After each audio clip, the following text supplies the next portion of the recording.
Baseball has seen many giants succeed in the game, from 6'10" Randy Johnson striking out over 3,000 with his dangerous velocity, to Adam Dunn knocking home runs out of the stadium, to present-day Aaron Judge breaking historic baseball records with his breathtaking power.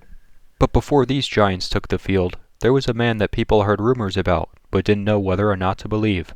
A man who had incredible size and strength, possessing physicality never before seen on a baseball diamond. That man was the Capital Punisher, Frank Howard. Frank Howard was born on August 8, 1936, in Columbus, Ohio. His father, John, was a machinist, while his mother, Irma, was a homemaker.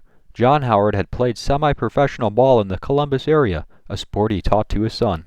Growing up, Frank played baseball and basketball, the latter at which he excelled. By the time John was a sophomore in high school, he was already 6'5" and 200 pounds. His prowess in both sports led him to be a two-sport athlete for the Ohio State University. While attending college, Frank worked as a construction laborer to pay for his education. Frank attended Ohio State before athletic scholarships had existed. For the Buckeye basketball team, Howard excelled. In his junior season, he became an All-American forward after he averaged 20.1 points and 15.3 rebounds. In his 2 years on the baseball team, he established himself as a great hitter, hitting over the 300 mark, while also putting balls out of stadiums.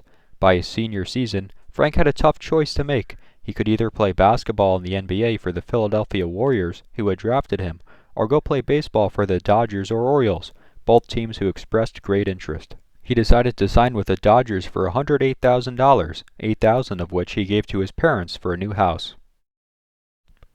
After being signed by the Dodgers, Frank was assigned to the minor league Green Bay Blue Jays, a team within the Illinois, Indiana, Iowa League. In his 129 games there, he batted .333 with an OPS of 1.067 after he hit 37 homers with 119 RBIs. Hearing of his impressive statistics, the Dodgers brought Howard up in September, making his major league debut on September 10, 1958, at Connie Mack Stadium. He went 2 for 4 with 1 home run. At the end of the '58 season, Frank batted .241 in 29 at-bats with the Dodgers, achieving an on-base percentage of just .267. The Dodgers would send Howard back to the minor leagues for a majority of the '59 season. Frank dominated both in AA and AAA, averaging .345 in both leagues while hitting 42 homers. He would be brought up very briefly, hitting another homer, but failing to really impress the organization as a starter. Going into the 1960 season, Frank was determined to make the Dodger team. After hitting .268 with 2 homers in the spring, he was sent down to AAA. In 26 games in AAA, he hit .371 with 4 homers and would be brought up to the majors. Frank would impress, winning Rookie of the Year after hitting .268 with 23 home runs. After an impressive rookie season, the Dodgers were excited to see what kind of player Howard would develop into.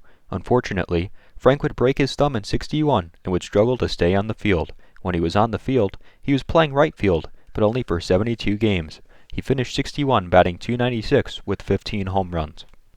In 1962, Frank would be named the Dodgers' starting first baseman, the first time in his career he was a consistent starter. He would bat .296 with 31 homers and 119 RBIs. He would strike out 108 times and only walk 39.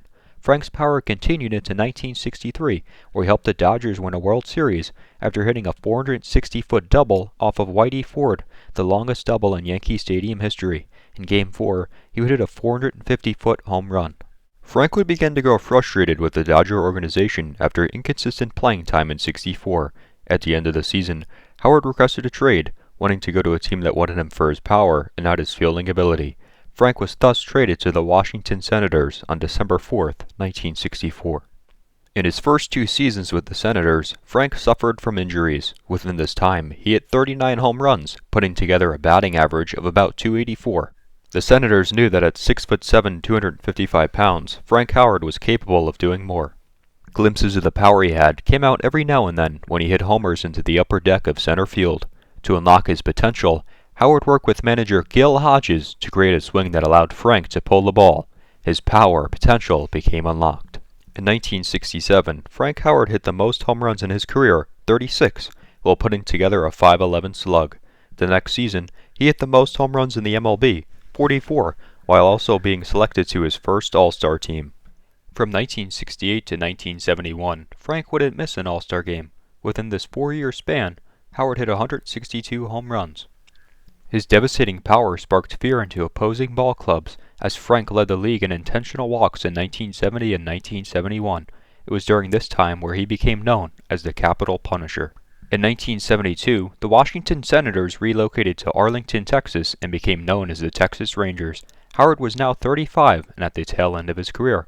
He struggled with weight issues at the end of his career, reaching near 300 pounds.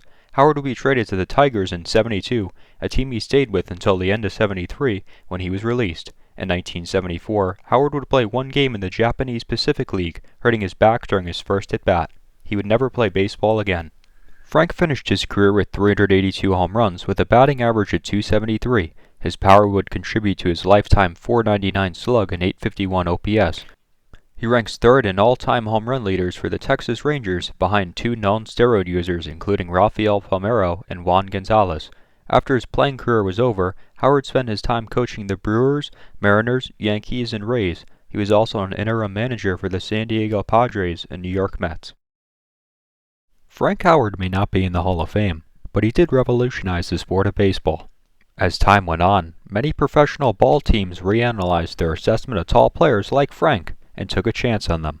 This analysis led to the introduction of many great players, while also leading to a very diverse group of size in the game. Thank you, Frank.